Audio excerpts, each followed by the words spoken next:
Ussulun má taka út úr íslenskunni. Nei. Nei.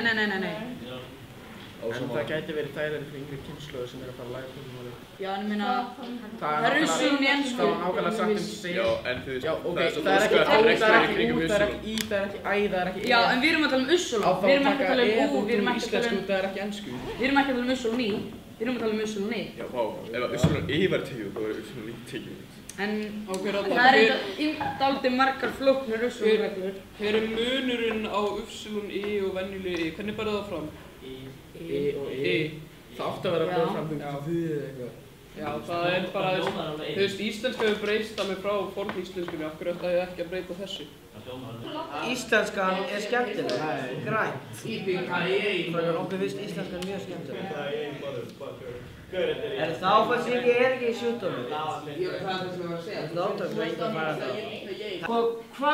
Hvað myndum við missa ef við legðum niður alveg mannanöfnum?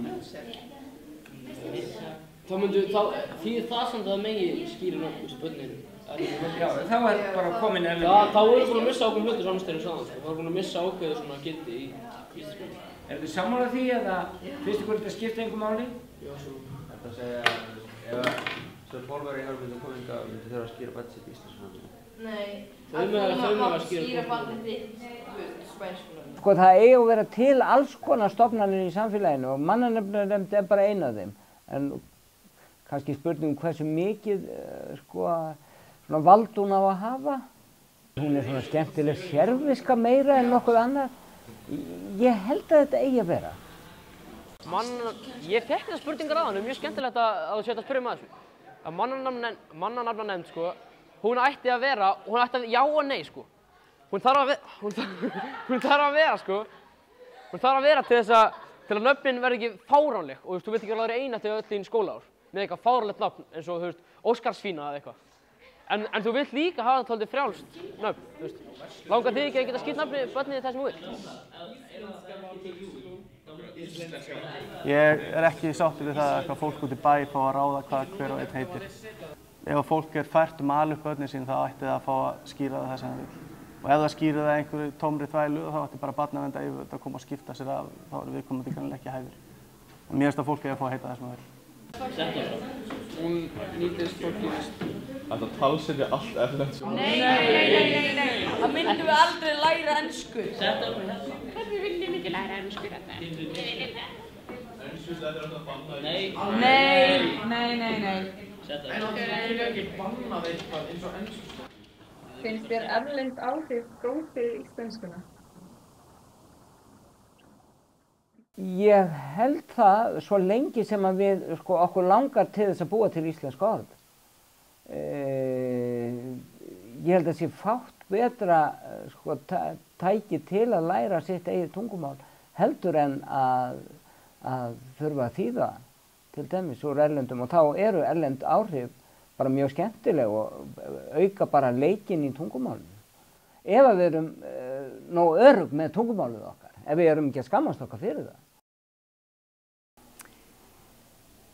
Nei, þau eru mjög slæm, sérstaklega þegar þau eru komið inn í málfræðina, inn í ritstílinn. Þegar maður sér ensk áhrif þar, þá er mér brugðið. Eitt og eitt slanguryrði skiptir ekki með í máli. En þegar þið farið að hafa áhrif á ritstílinn, þá erum við í vondum málum. Finnst þér að þetta talsetja allt erlend sjónvarpsefni?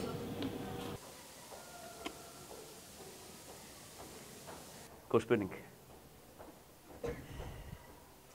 Nei, út af því að það er gott.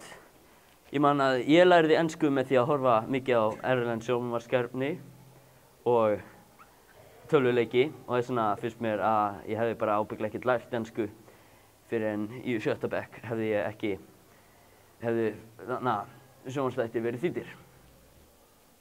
Nei, þá missir það allan rytma, Það verður ekki eins fallegt og skemmtilegt. Maður hlæðir ekkert af einhverju fyndnu íslensku djóki, En þegar það kemur á enskuna, þá er það rosalegt, Mér finnst allavega mikilvægt að við heyrum líka ensku eða dansku, þýsku. Mér finnst alltaf að hafa texta.